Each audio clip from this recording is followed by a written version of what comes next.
Are you holding on to legacy data that is putting your organization at risk, but are struggling to implement the proper retention policies? Welcome back to our EAS How-To series. My name is Pat Darche. I'm here with my friend Tom Vetter, one of our senior account executives. Our EAS How-To series is the best place for you to come to learn the best tips, tricks, practices on how to maximize your EAS asset.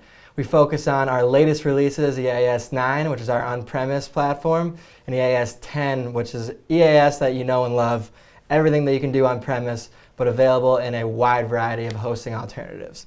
So Tom, without further ado, what are we breaking into here today? Pat, as the question I posed originally, today we're going to be using Storage Manager within EAS to implement retention policies. I love it. Tom, how do you benefit from setting a retention policy? What are the main benefits of this? Well, Pat, first and foremost, you need to comply with industry regulations such as HIPPA, Sarbanes-Oxley, SEC 17A-4, Mifid II, GDPR, CCPA, and more.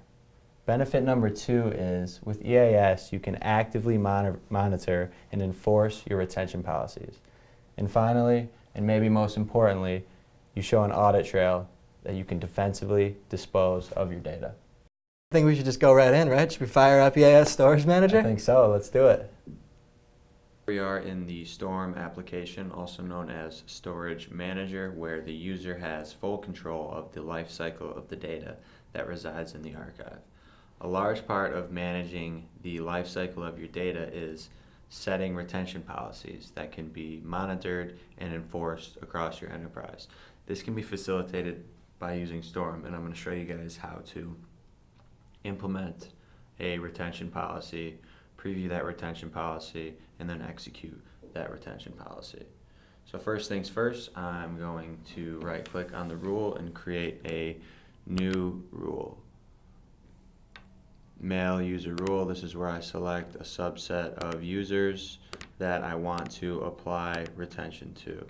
So as you can see, you can select the whole journal, the CAS admin, or any specific user that you want. For this demonstration, I'm just going to select a group of 5 users, send those over to the other side,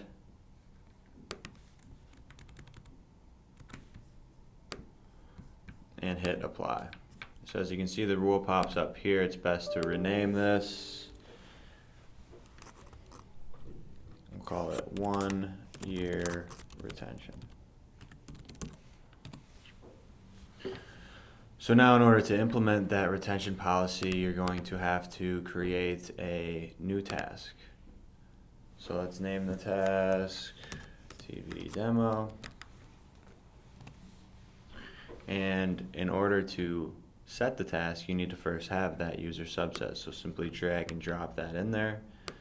Select your action. As you can see, there's many actions you can do: purge, delete, copy, etc. For this case, we want to again set retention, a fixed retention of 1 year or 365 days, and hit apply. Now the retention policy hasn't been applied just yet. In order to do that, we need to first, and this is very important, preview the retention policy showing what messages are going to be held to a 1 year retention. So let's simply hit preview.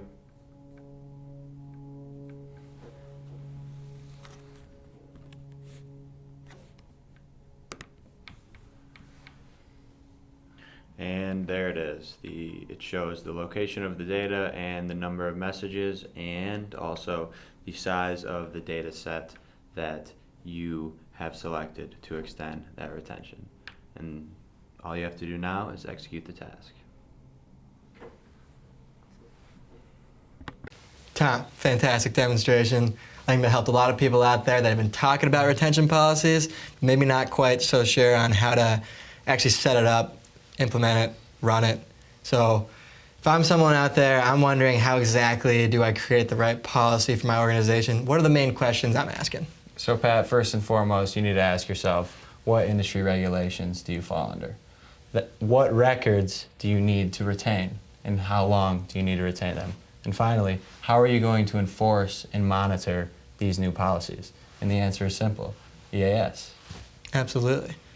So as part of this video, we are having a special offering for our customers, a free consultation session with myself and a legal representative from PremCloud to talk you through some of your requirements for retention, and we'll help you get on your way to now implementing these retention policies. Tom, thank you so much for your time today. Everyone out there, like you said, special offer, give them a call today. We'll get you set up with a free consultation session. We'll have all of our experts on with you. We'll talk you through it, and we'll make sure that you're set up with the right policies per your organization. So if you like what we're showing you, please subscribe. We enjoy making these videos. We're excited to see you next week. Tom and I will be back with another how-to.